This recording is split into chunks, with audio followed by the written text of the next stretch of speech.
आज हम Nishad Chunian power limited यानी एनसीपीएल की मालियाती कहानी में गहराई में जा रहे हैं। ये एक बहुत बड़े टर्न अराउंड की कहानी है। कैसे एक कंपनी 2025 के आखिरी 6 महीनों में नुकसान से निकलकर सीधा मुनाफे में आ गई। चलिए इन नंबर्स के पीछे की कहानी को समझते हैं। तो सबसे पहले सबसे बड़ी खबर, 31 दिसंबर 2025 को खत्म होने वाले 6 महीनों में एनसीपीएल ने तकरीबन 999 मिलियन रुपए का एक ठोस मुनाफा कमाया। ये एक बहुत ही जबरदस्त और पॉजिटिव नतीजा है। लेकिन जरा एक साल पीछे चलते हैं। तस्वीर बिल्कुल मुख्तलिफ थी। दिसंबर 2024 में इसी अरसे के दौरान कंपनी को 3.7 अरब रुपए का भारी नुकसान उठाना पड़ा था। मतलब एक साल के अंदर इतने बड़े नुकसान से मुनाफा तक का सफर, ये वाकई में हैरानकुन है। तो असल सवाल यही बनता है कि सिर्फ एक साल में आखिर ऐसा क्या बदल गया। एक कंपनी ने 3.7 अरब के नुकसान को 899 मिलियन के मुनाफे में कैसे तब्दील कर दिया। यही वो गुत्थी है जिसे हम आज सुलझाने जा रहे हैं। तो आइए अपने पहले हिस्से में इसी मुनाफे की पहेली को समझते हैं और देखते हैं कि कौन से अवामिल थे जिन्होंने इस ड्रामाई तब्दीली में अपना किरदार अदा किया। अब यहां पर मामला बहुत दिलचस्प हो जाता है। ये जो इतना बड़ा टर्न अराउंड है, ये ज़्यादा सेल्स की वजह से नहीं हुआ। हकीकत में कंपनी की आमदनी 2.8 अरब से कम होकर 2.3 अरब रुपए रह गई। तो इसका मतलब है कि कहानी कुछ और ही है।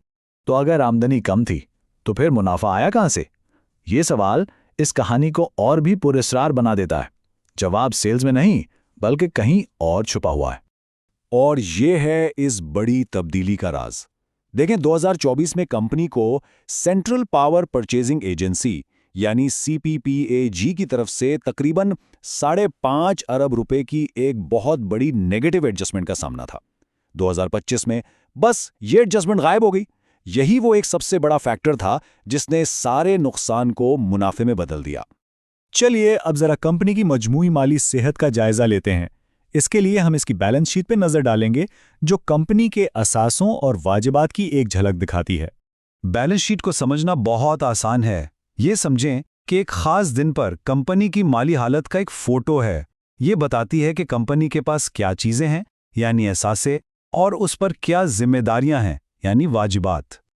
और यहां एक बहुत ही मुस्बत इशारा मिल रहा है।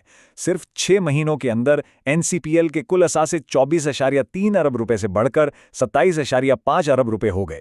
इसका सीधा मतलब है कि कंपनी की बुनियाद मजीद मजबूत हो रही है। जब हम इन असासों को थोड़ा और खंगालते हैं तो पता चलता है कि 17.2 अरब रुपए के मौजूदा असासों में से एक बहुत ही बड़ा हिस्सा तकरीबन 78% शॉर्ट टर्म इन्वेस्टमेंट्स में है। इससे साफ जाहिर है कि कंपनी अपने पैसे को फाल तरीके से इस्तेमाल कर रही है।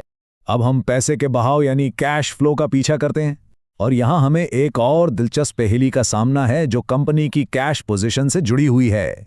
आमतौर पर जहन में यही आता है कि अगर कोई कंपनी मुनाफा कमा रही है तो उसके पास जो नकद रकम है वो भी बढ़नी चाहिए, ठीक है ना? लेकिन हकीकत तो काफी हैरानकुन है। इस अरसे के दौरान कंपनी की नेट कैश पोजीशन में तकरीबन 1.96 अरब रुपए की कमी आई। तो अहम सवाल यह है कि आखिर ये पैसा गया कहां? अगर कंपनी ने मुनाफा कमाया तो इसका कैश कम क्यों हो गया? इसका जवाब 2 हिस्सों में है। पहला, कंपनी ने अपने रोजमर्रा के कामों से तकरीबन 1.07 अरब रुपए का कैश बनाया। दूसरा, उसने सरमायाकारी पर तकरीबन 3.02 अरब रुपए खर्च कर दिए। मतलब जितना कैश आया उससे कहीं ज्यादा सरमायाकारी में लगा दिया। और ये रही इसकी तफसील कि पैसा खर्च कहां हुआ। तकरीबन 1 अरब रुपए की नई शॉर्ट टर्म इन्वेस्टमेंट्स, 2 अरब रुपए की लॉन्ग टर्म इन्वेस्टमेंट्स और तकरीबन 31 मिलियन रुपए प्रॉपर्टी पे खर्च हुए। तो पैसा ज़ाया नहीं हुआ बल्कि उसे मुस्तकबिल के लिए दोबारा इन्वेस्ट किया गया। तो चलिए अब इन तमाम मालूमात को समेटते हैं और देखते हैं कि इस पूरी तस्वीर का असल मतलब क्या निकलता है। 2025 के पहले निस्फ की कहानी को हम 3 नुकात में बयान कर सकते हैं। पहला, कंपनी भारी नुकसान से निकलकर ठोस मुनाफे में वापस आ गई।